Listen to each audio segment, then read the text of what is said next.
All right, video number 2. I haven't really decided what I want to do today, so I'm just going to do something simplistic that somebody brought up to my attention whenever I told them about my channel. So today, I'm literally gonna throw X amount. I don't know how long I'll throw. You're just gonna get the vision of my dice grip. I played around with a couple of different dice grips. Um, this one feels the most comfortable. I've been dealing with this for about 2 days. So I tried a couple different things. I'll show a couple of different ways that I throw the dice. A lot of people throw dice traditionally, where they use a pendulum swing, that they prefer. And I think it's just they're taught that way. There's tons of great craps players. They all throw very similar. They have a little bit different whips or a different grip. Most people, there's chopper style, there's a 2 finger style, there's a 3 finger, which is most popular. But they all use pendulum swings, which I will show you the difference between the two, and I will explain why that I use the specific throw that I throw. It has a lot to do with comfortability, but I'm gonna throw some. I want to read off what they are. Whether it's easy 8, hard 8. I'll tell you what set I'm throwing, whether it be the V set, the 2V or 3V, or a mixed combination, or a hard way. But I'll probably stay on the 3 today. But yeah, so I want to set it up on here on my platform, and we're gonna get going.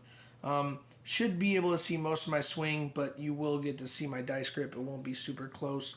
On another video, I might actually make it a little bit closer up, but I decided this because I wanted people to see how I follow through, since I'm more of a unique thrower in my opinion, as far as where I like to stand, being right-handed. So here we go.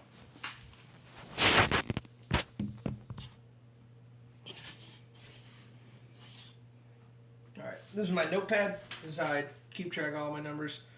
For the video, I'm not going to do that, so we're just going to put this to the side real quick.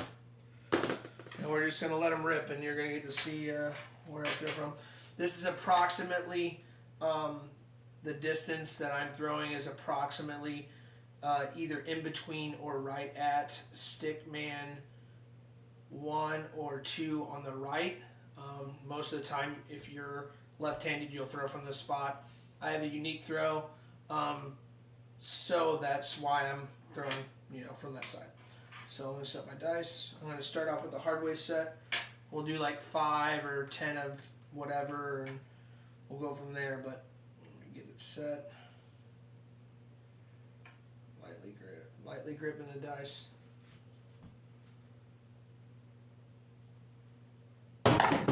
It's stuck together pretty good. It's a 5-1-6, easy 6. On the left die, so left die popped up to a 1, which is on the inside on a hard way set, and my right die rotated down 1 to a 5. That's how I got the 5-1-6. All matters on impact. You're trying to take the least amount of power, which I have a challenge because I throw up into a table rather than down in the craps table. So pretty good throw. That's another 5-1-6. 5-1-6, easy 6. My longest roll so far in practice, while using paper, just writing down points hit, all that stuff. I might go over that. It's just a little raggedy notebook, but might go over that on one of my videos. We're just going to keep tossing. This is a pretty deep one. That's a hard 4. So dose, hard 4. Anytime that your dice are doing that, you're pretty much staying on the axis. So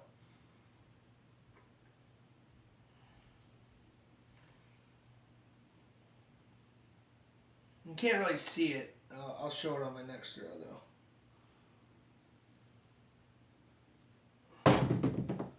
The dice just died. That's probably the closest thing to a perfect throw. I hit my spot on the table. It killed the dice. It's a 4-1-5. But I'm gonna come up to the close here and show once I got my finger on the die here. Let's get the 4-2. All right. I actually use, if you look right here, my pinky. Can't see it the best, so I'm gonna try to angle it.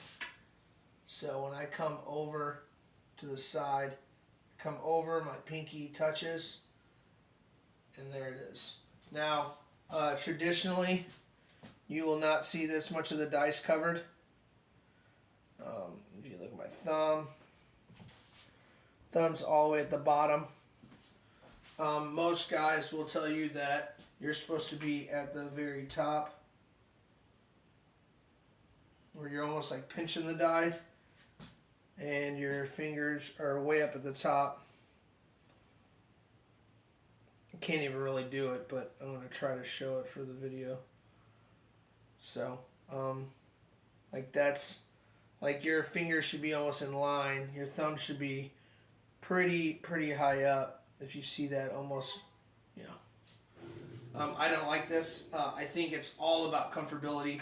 I literally just watched another guy today. I do a lot of craps recon and listen to videos. It's a pretty deep throw, not bad. It is a 7-1. My dice bounced off the wall, which I don't have a true wall right now, so that bounce would have probably kicked it down. It probably wouldn't have been that, but you're going to run into sevens regardless. You just got to try to keep the same throw and stay away from them.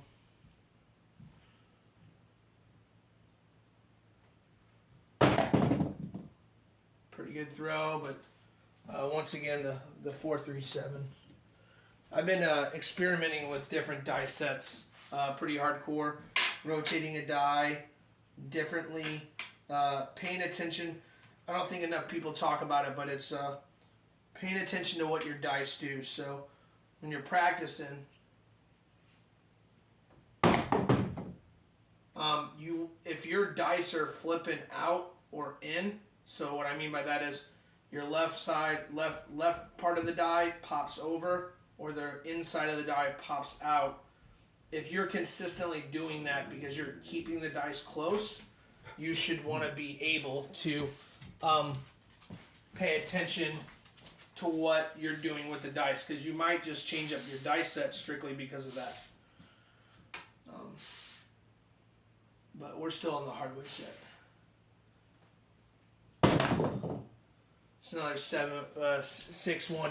So I'm just going to show you. So when you start off with the 4-2, the 5s are going to be on the back. All right. On your inside, you have the 6-1. All right. And then you also have the 1 on the outside and the 6.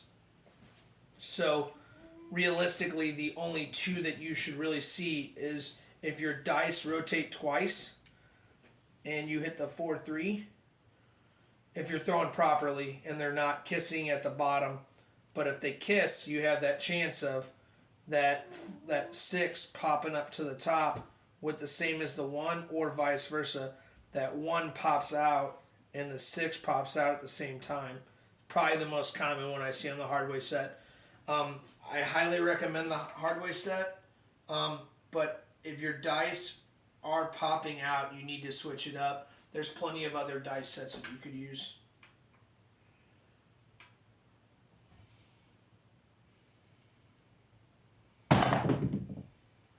There's a 6-2 easy 8. So my dice stayed on axis that time. They stuck pretty well together.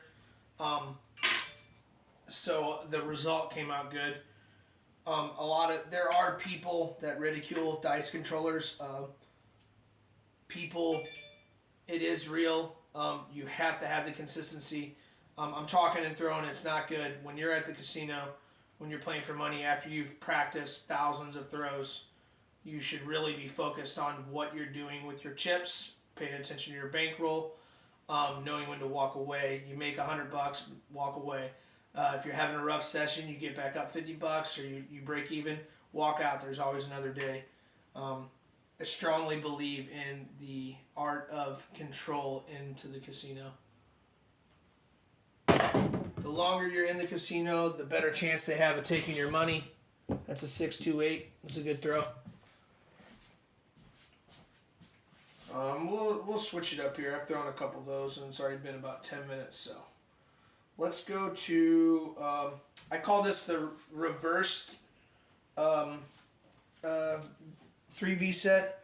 So you start with your 4-2, and instead of rotating the inside die, the right die, to the 6 for the 3V on the bottom, what you do is you rotate this left die, and what it does is it puts a 6-2 in the center. Right here, I can't see. Throws a 6-2 in the center right here. All right. It's got the 4s on the top. It's got the 5-1-6. It's got the V on the bottom, as you can see, and then it's got it's got this the 6-2. All right, and your outsides aren't too bad either. You got a 5-1. I think this is probably the most consistent dice set you will stay away from. The 7, even if your dice are popping out or turning over. That's a 5, 3-2-5. But I haven't got all my stuff for my full-on makeshift rig. I still have a mat coming in, a stick. I got some chips coming in. The most important part that I got coming in is the back wall. Is a diamond back wall. It's a portable one to put inside of my makeshift. It's a pretty good shot. My left eye completely died. It hit perfect. That's a 6-3-9. So, as you can see, I don't normally people use props. If you watch anybody with a throwing station or that shows a throwing station, they'll put props. I'm very familiar with how the table feels. I also don't put my hand on the table. A lot of people say you rest your hand. Because I'm right-handed throwing from where a left-hander would throw, there's no reason to put my hand on the table.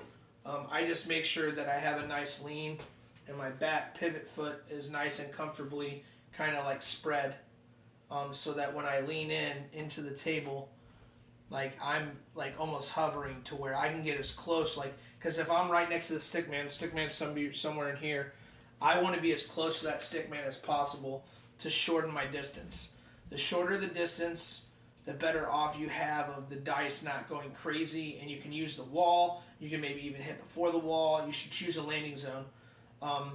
It's really hard to choose landing zones when there's a lot of chips on the table, so if you're on a hot roll and people come in, you're going to have chips in your way, but you got to find a way around it. You don't want to hit money. It will alter what you're doing with your dice, especially if you're on a hot roll.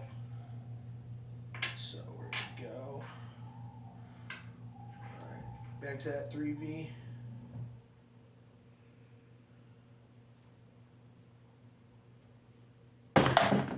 Really good shot, but it looks like a 6-1-7. That back wall, there's no back wall, so I can't really tell what the dice are going to do. I know that they instantly died, so they hit the back wall and died instead of actually possibly turning over due to the pyramid or diamond scheme on the wall.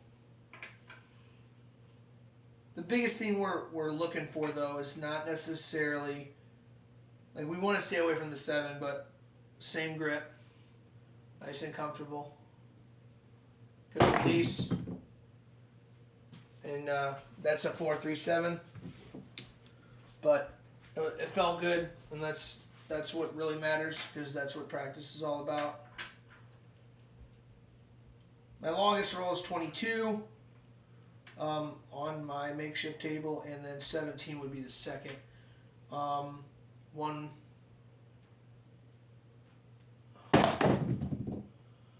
was on the hardway set, and one was on the 2V set. The hardway set was the 22, and the 2V set, which I haven't got into yet, is the one that I had 17 on. So we'll throw one more 3V, and we'll go to the 2V. I also have a reverse 2V that I like. Pretty good shot. That's a 6-4-10. Not hitting the same spot on the table is pretty bad. I hit, that was pretty far left. Mainly because I'm talking. And once again, I wouldn't even celebrate when you win money. You're going to have loud people, especially you get hot and you start hitting point after point and people are on you. You're gonna draw a crowd and you're gonna have a problem with people wanting to high five, and you're gonna have people high fiving and yelling shooter, da da da. You just keep looking at your spot, patiently wait for your dice, and you do it again.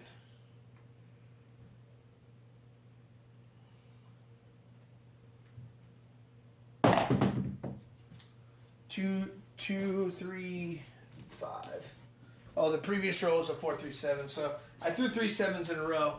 On a come out, that's great. You know, you're up on a $15 table, which is what I play on. You're up immediately $45. So this is gonna be the last 3V set through.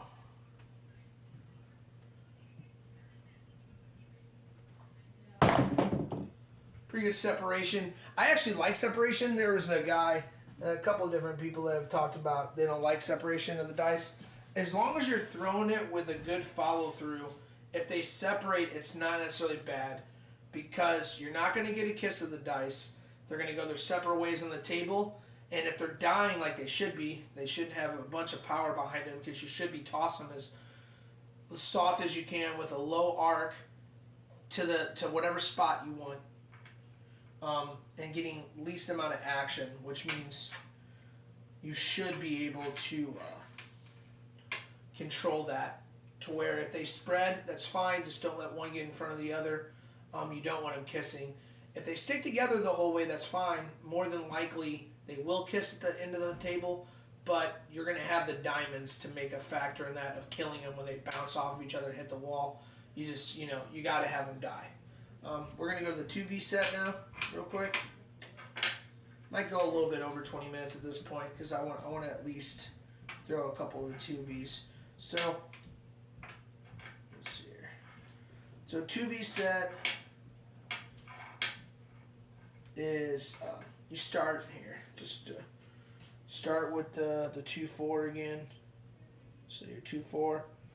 You're going to flip it up to the 2s. You're going to rotate the 3 from the bottom on the inside. So clockwise once, and that's your 2V. I've recently been doing a reverse 2V, which is you keep the 6 on the center and you bring the 3 in. So your inside will be 6-3. You still have the 4. You got 6-3 on that. You got the hard 10. Then you got the 4-1-5. The inside's also a 6-3. Your outside is 4-1. The only way that I've seen to throw a 7 is if my 5 and 2 map up, but it hasn't happened a whole lot. So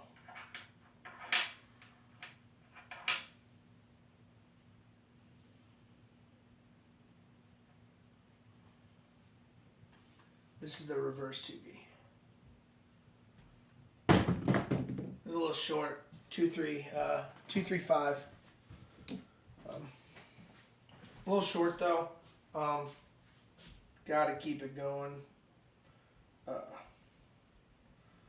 It's kind of hard to get to this one because you're putting the 3 on the inside. So yeah, I guess it's just you go counterclockwise 1. Yeah, so you come down from the 4-2 to the 2-2s, and you literally just counterclockwise counterclockwise the left die instead, which is just like the 3V set that I was talking about, the reverse. Normally you rotate the right die.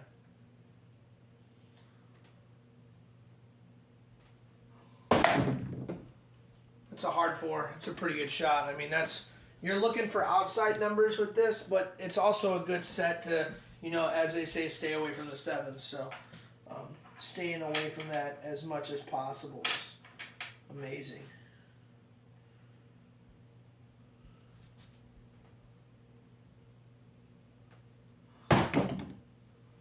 Hard 6. That is a very interesting throw. So your 3's on the inside on the 1, okay? And your 6 is in there. So your other 3's on the bottom. So the bottom, it's rotate up once to hit that 3, but your 3's got to pop out. So when I see that, I should be able to know what's happening with my dice. So if I know that I'm popping out, where my inside of my dice are popping out, I either need to change what I'm doing and change my throw, not necessarily change the grip or anything, but I need to hit a different spot on the table. Maybe I need to hit deeper. Maybe I need to hit shorter. Countless things could be a factor. But if you notice your die doing it every time, you really want to try to, if let's say your point's 9, you might put, a 5 on the inside with other combinations of the dice that don't show 7 anywhere in that makeup, which like this one doesn't show that anywhere on the dice.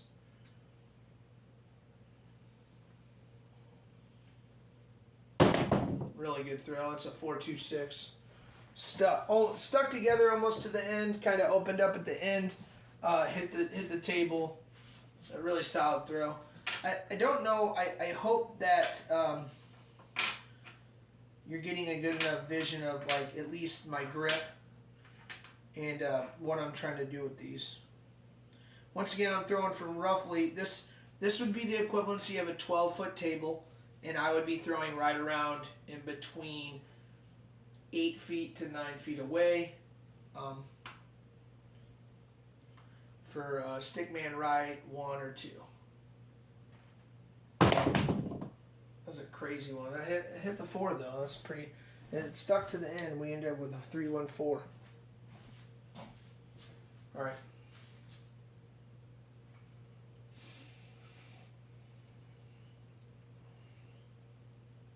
You want to be able to get to your die sets like immediately. So always have a way to get to them. Lightly grip the dice.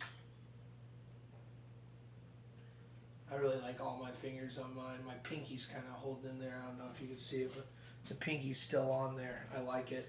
Feels comfortable. Give it a little lean.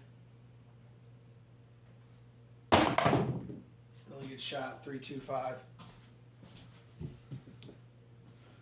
All right, so don't know what I'm gonna do for the next video yet. I'm gonna tilt this up a little bit here. My chair so you can see me. All right,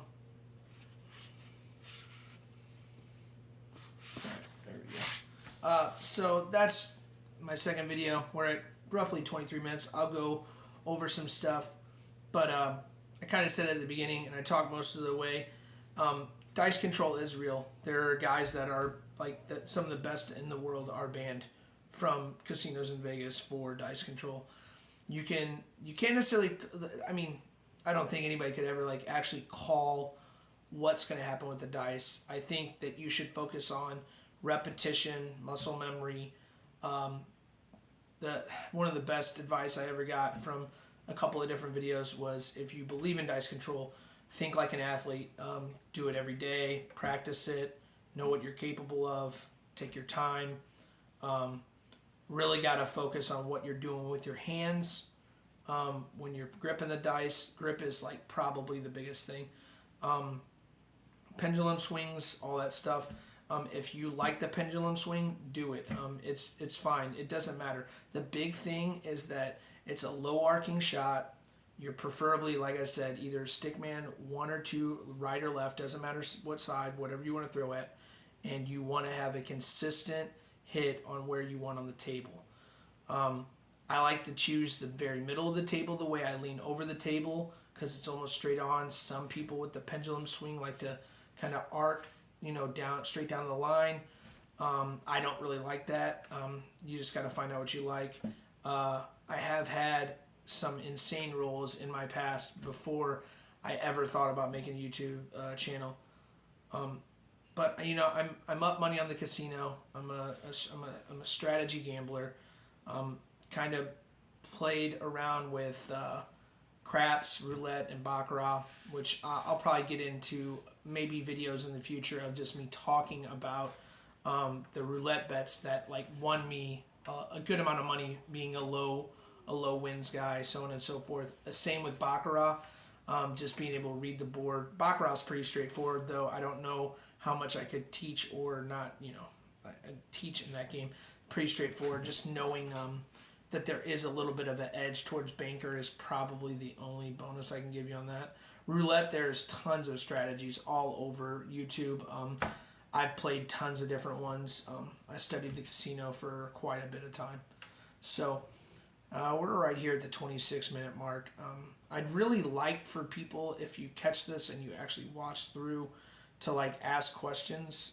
I will literally reply to every comment that is made. And eventually we're going to get some, I'm going to get a wireless cam to get probably like a double angle where you can actually see what's hitting into my landing zone, and while still being able to see my throw. That's what I'm aiming for next. We'll work on that as it comes. We're all makeshift, low budget, just trying to show people what is possible on a craps table. Like this is pretty. The felt's pretty close. The felt might be a little bit thicker, which I'm about to get like a mat to make mine a little bit thicker, and it's got craps numbers, so the whole craps board on it. We got the diamond wall coming. We got some chips coming, so I can show you some bets. In my next video, I might just strictly talk and then like show it out on. I would imagine Friday. I don't know when I get my mat. Whenever I get my mat, I'm gonna do a video on a system a betting system that I call Pop Then You Drop. I'm sure somebody's probably done it, but it's my version of it, and it's probably one of the safest ways to play as far as you believing that you're not going to hit the big red on the first roll. If you strongly believe on your opening roll that you have enough focus to stay away from the 7, this build is like foolproof. I would recommend that if you do it, that